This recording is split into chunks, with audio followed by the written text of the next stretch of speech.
अभी तक हमने सिंपल इंटरेस्ट की जो प्रॉब्लम सॉल्व करी है, वहाँ पर हमने जो इंटरेस्ट निकाला वो हमें पर एनम के रेट पर दिया होता था और हम 1 साल, 2 साल या 3 साल के लिए इंटरेस्ट निकालते थे। बट अभी हम ऐसी प्रॉब्लम सॉल्व करेंगे जहाँ पर हमें इंटरेस्ट रेट पर एनम दिया हो सकता है और फिर हमें जो इंटरेस्ट निकालना हो वो कुछ महीनों के लिए या कुछ दिनों के लिए दिया हो। अब ऐसी एक प्रॉब्लम है जहाँ पर हमने सिंपल इंटरेस्ट निकालना है on 2000 rupees eight 6.5% per annum. देखो पर एनम ही दिया है, but for the period from 14 February to 28 April 2023, यानी कि जो इंटरेस्ट निकालना है वो 14 फरवरी से और 28 अप्रैल 2023 के बीच के ड्यूरेशन के लिए निकालना है। अब 14 फरवरी देख कर वैलेंटाइन डे की तरफ दिमाग मत लेके जाना, दिमाग यहीं रखना, तभी प्रॉब्लम समझ में आएगी। तो चलो पहले देखते हैं कि 2000 रुपीज़ पे 6.5% पर एनम के हिसाब से 1 साल का इंटरेस्ट क्या होता। तो 2000 रुपीज़ पर 6.5% से 1 साल का इंटरेस्ट आ जाता हमारा 20 इंटू 6 120 प्लस 20 इंटू 0.5 130 रुपीज़ का। तो 1 साल में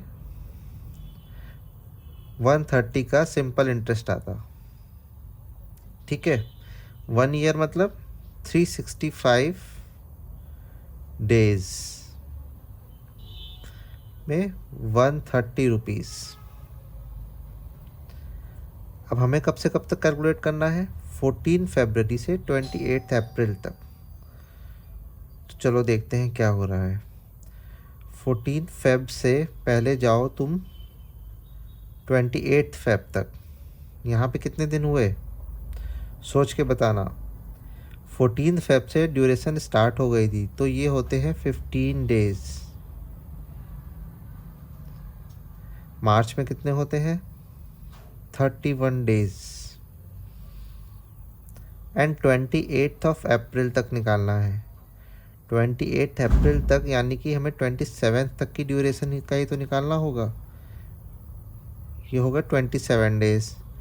टोटल कितने हुए? 46 प्लस 27 53 73। तो अभी तुमने देखा था कि 365 डेज के लिए 130 रुपीज़ का इंटरेस्ट था। तो 1 डे के लिए कितना इंटरेस्ट होगा?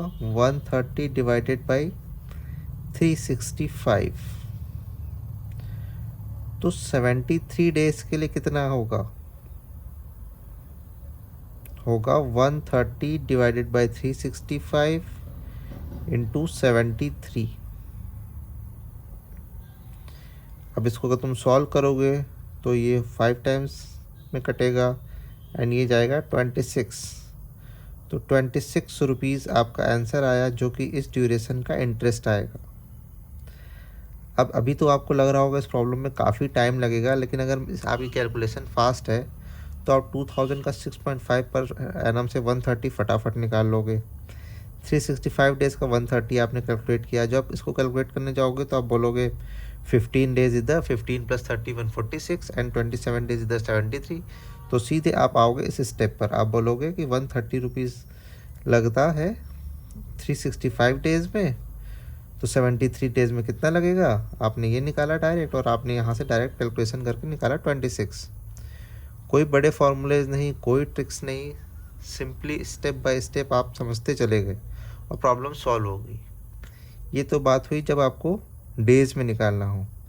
ऐसी ही प्रॉब्लम्स होंगी जहाँ पर हो सकता है आपको मंथ्स में निकालना हो, तो क्या करोगे?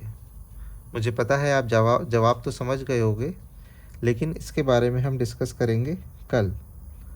अगर सॉल्यूशन समझ आया हो तो वीडियो को लाइक करना। मिलते हैं कल।